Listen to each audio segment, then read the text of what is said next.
How you doing today? In this video, we're going to be talking about sex. More specifically, sex on the first date. Should you do it? Should you not do it?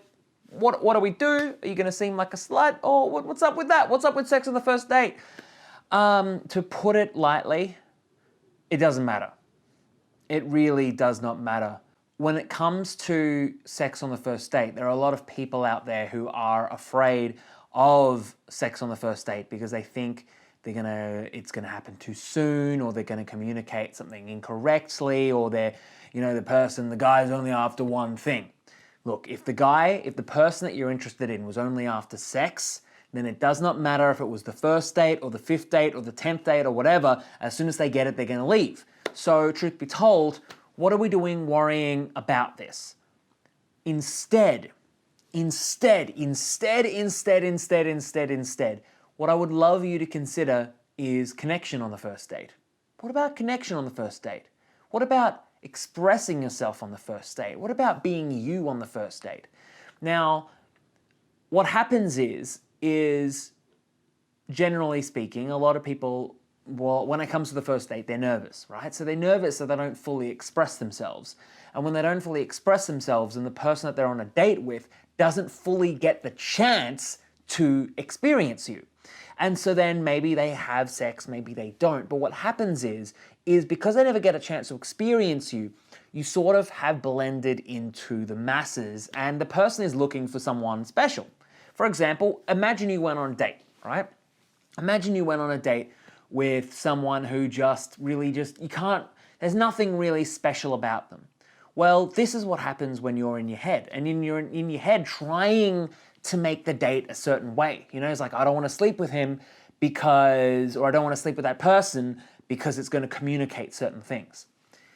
Now, I really want you to understand this, that you are always communicating, no matter what. You communicate through things you say, things you do, things you don't say, and things you don't do. For example, someone I work with, people often I work with will often be worried. It's like, well, I don't want them to walk all over me. Well, it's actually the fear of being walked all over that actually allows that person to walk all over you. If you fully expressed yourself, they would recognize, hey, wait a second, this isn't someone I want to mess with because they're amazing, they're really cool, they've got all these things about them. The general gist of this video is what I'm trying to say is you're amazing. So it doesn't matter if you have sex on the first date, the choice is yours. Because again, if you're afraid of someone loving you and leaving you, it's often that fear, the fear of someone loving you and leaving you, which leads them to love you and leave you. For example, you're afraid, right? You hypothetically are afraid of someone using you, so you don't fully express yourself because you're trying to judge them or prejudge them to see if they're actually going to just, use you for sex. And it's often these people, just as a quick aside, it's often these people that are afraid of someone loving them and leaving them that are often, and I mean this really honestly, they're the ones that if someone actually genuinely likes them, they're still worried that they're just being used. Like they might be in a year-long relationship, 2-year-long relationship. It's like, yeah, but this person's still using me. This comes down to fear and a lack of worthiness of love and a lack of it being able to accept love in their life. It's often I'll talk to someone like, yeah, but what about if they abuse me? Or what about if they leave me? It's like, well, that's what you've been used to. But at one point in time, you're going to have to actually connect with someone who actually likes you or who actually wants to be with you. And you might be dating someone now and you might have the real subtle thought, and sometimes it's so subtle that you can't be aware of it until someone points it out like this. But it might be a subtle thought like, they're just using me. And it's like, if you think they just use you, you're going to find reasons. Don't think of the pink elephant. Suddenly it's all you can think about. Don't look for red, look for blue. And all of a sudden it's all you just want to look for red, right? So these things, what we want to do is we want to let these things go. We want to make it, like for example, what if you lived in a world, for those people who are watching this video and they're like, yeah, but I'm not quite sure what this guy's talking about. These people, they're still going to use me. Or maybe you're watching this video and you don't think sex on the first date matters. If you want to do it, great. If you don't want to do it, also great, But what if you lived in a world, hypothetically, what if you lived in a world where sex on the first date didn't matter? If it didn't matter if you slept together on the first date or not. That was not indicative of the connection you had. Well, truth be told, that's the world that you live in. That sex on the first date should only happen as a manifestation of the connection. And when you take it from this perspective, you'll be able to tell. You will be able to tell. Imagine what it would be like if you were able to tell, able to see and perceive if someone was just using you for validation. Because that's often what a lot of people are afraid of.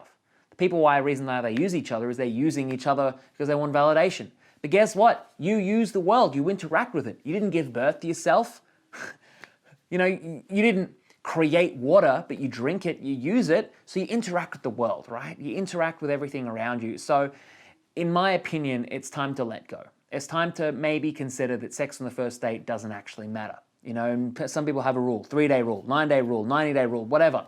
If you want, do that, doesn't matter. But don't take it so seriously.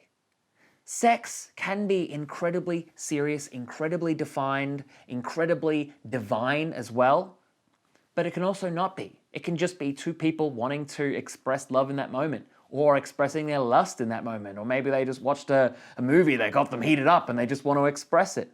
It can happen in a variety of different ways, and so if we think we add all this extra meaning to it, then we add all this extra meaning to it.